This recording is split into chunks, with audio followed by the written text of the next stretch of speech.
ধর্মতলায় ধুন্ধুমার কাণ্ড। আইএসএফ বিধায়ক নওশাদ সিদ্দিকীর নেতৃত্বে বিক্ষোভ চলছিল, সেখানে সেই বিক্ষোভ হটাতে গেলেই পুলিশের সঙ্গে প্রবল ধস্তাধস্তি শুরু হয় আইএসএফ কর্মীদের। তাদের সরিয়ে দেওয়ার চেষ্টা করেন পুলিশ আধিকারিকরা।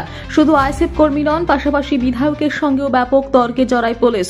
চলছে ব্যাপক ধরপাকড়। ইতিমধ্যে আটক হচ্ছেন নওশাদ, তাকে তোলা হচ্ছে প্রিজন ভ্যানে। বুধবার নওশাদ সিদ্দিকীর নেতৃত্বে আইএসএফ সংশোধিত ওয়াকফ আইন এসআইআরের প্রতিবাদে পথে নামেন। তবে পুলিশের দাবি এই মিছিলের অনুমতি তাদের কাছে নেয়নি আইএসএফ।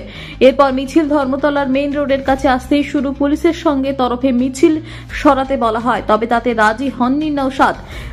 পুলিশ আটকেই ব্যাপক ধরপাকড় শুরু করে। তারপর আইএসএফ কর্মীরা ওয়াই চ্যানেলে বসে পড়ে ধর্নায়। ইতিমধ্যেই বেশ কয়েকজনকে আটক করেছে, হাতে রয়েছে জাতীয় পতাকা। এরপর নওশাদকেও আটক করা হয়। ডিসি সেন্ট্রাল ইন্দিরা মুখোপাধ্যায় বলেন, আইএসএফ কোনো অনুমতি নেওয়া হয়নি, এখন ওকে নিয়ে যাওয়া হচ্ছে। ব্যুরো রিপোর্ট, সোনার বাংলা নিউজ টিভি।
মোবাইল আছে না খালিদের সামনে?